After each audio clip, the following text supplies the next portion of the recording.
سامعین حضرات السلام علیکم ورحمۃ اللہ وبرکاتہ۔ فاتح عالم ترکوں کا انجام کی سلسلے میں حکیم غوری آپ کے سامنے اس سلسلے کو آگے بڑھاتے ہوئے عرض کرتا ہوں کہ پچھلے ایپیسوڈ میں افغانوں کی تاریخ بیان کی جا رہی تھی۔ اس سلسلے میں ہم مصر کے فرعونوں تک پہنچے تھے۔ اب میں آگے عرض کرتا ہوں کہ قبیلہ حکسوس فرعون چونکہ یوسف علیہ السلام پر ایمان لے آیا تھا، اس لیے وہ بھی بنی اسرائیل میں شامل ہو گیا۔ یہ قبیلہ مصر چھوڑ کر کہاں بھاگا، مصر کی تاریخ اس بارے میں خاموش ہے۔ فلسطین اور مصر دونوں ملے ہوئے ہیں، لہذا شکست فاش کے بعد اس قبیلے کا فلسطین میں قیام کرنا ممکن نظر آتا ہے۔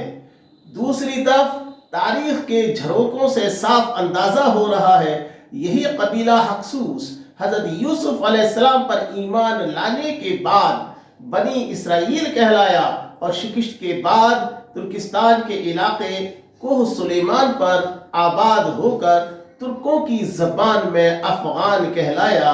یہ مصر کے بنی اسرائیل فرعونوں کی اولاد ہیں۔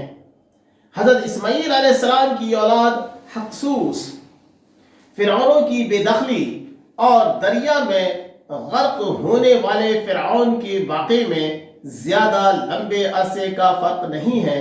صرف 42 سال کے بعد ہی موسیٰ علیہ السلام مصر چھوڑ کر اپنے پرانے ملک شام کی طرف چلے گئے۔ جب فرعون احمس نے 1580 قبل مسیح میں فرعون حکسوس کو شکست دے کر ملک سے نکال دیا تھا، تب فرعون احمس کے مصر کے تخت پر قبضہ کر لینے کے 10 سال بعد 1571 قبل مسیح میں موسیٰ علیہ السلام پیدا ہوئے تھے۔ فرعون کے محل میں شاہانہ ٹھاٹ باٹ سے پرورش پائی۔ آپ صحت میں جاٹوں کی طرح لہیم شہیم تھے، اس لیے بچپن میں بھی صحت اچھی رہی ہوگی۔ اس لیے لگ بھگ 7 سال کی عمر میں ایک مصری شخص کا قتل کر دیا۔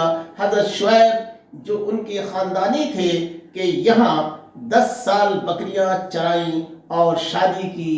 آپ کی عمر کی 17ویں 18ویں سال فرعون کی موت ہوئی۔ اس کا بیٹا امنہو تب اول فرعون بنا۔ فرعون کی موت کے بعد موسیٰ علیہ السلام واپس مصر آ گئے۔ 5 سال تک اپنی قوم کو ٹریننگ دی۔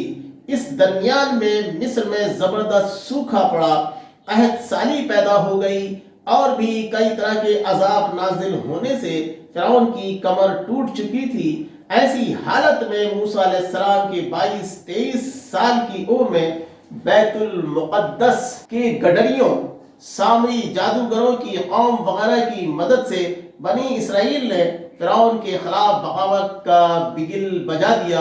فرعون نے راہ فرار اختیار کی اور حبش میں پناہ پائی۔ مصر کے تاریخی افسانوں کے مطابق 13 سال تک نظام حکومت موسیٰ علیہ السلام کے ہاتھ میں رہا۔ 13ویں سال فرعون واپس آ گیا۔ تب 35-36 سال کی عمر میں اللہ تعالیٰ کی طرف سے موسیٰ علیہ السلام کو بنی اسرائیل کے ساتھ ملک چھوڑ دینے کا حکم ملا۔ مصر ملک چھوڑتے وقت دریائے نیل کا معجزہ پیش آیا۔ بنی اسرائیل نے دریا عبور کیا اور فرعون امنہو تب اپنی فوج کے ساتھ غرقاب ہوا، لیکن اس کا خاندان 230 سال تک حکومت کرتا رہا۔ اس خاندان کے 12 فرعونوں نے حکومت کی۔ غرق ہونے والا فرعون دوسرا فرعون تھا۔ اس بارے میں مورخین کے مختلف خیالات ہیں۔